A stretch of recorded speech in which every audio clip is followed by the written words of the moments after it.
নদুৱাৰ ৰঙাচকুৱাত সম্পূৰ্ণ বিনামূলীয়া চকু পৰীক্ষা শিবিৰত অংশগ্ৰহণ বিধায়ক পদ্ম হাজৰিকাৰ।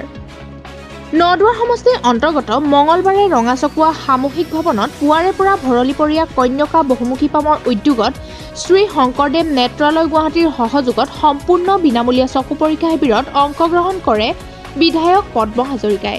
উক্ত চকু পৰীক্ষা শিবিৰত প্ৰায় ৩০০ৰো অধিক বৃদ্ধ-বৃদ্ধা যুৱক যুৱতীক গুৱাহাটীত শ্ৰী শংকৰদেৱ নেত্ৰালয়ৰ উন্নত চিকিৎসকৰ দ্বাৰা এই শিবিৰত চকু পৰীক্ষা কৰোৱা হয়।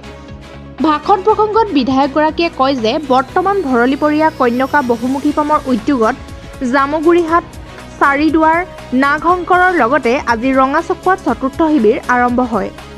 শ্ৰী শংকৰদেৱ নেত্ৰালয় গুৱাহাটীৰ সহযোগত চকু পৰীক্ষা কৰা লোকসকলক ঔষধ গুৱাহাটীলৈ অহা যোৱাৰ লগতে অপাৰেচনৰ খৰচ সম্পূৰ্ণ বিনামূলীয়া বুলি জানিবলৈ দিয়ে।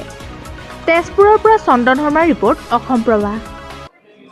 শংকৰদেৱ নেত্ৰালয় উদ্যোগত ভৰলীপৰীয়া কন্যকা বহুমুখী পামৰ সহযোগত চকু চিকিৎসা শিবিৰ আজি ইয়াত আৰম্ভ হৈছে।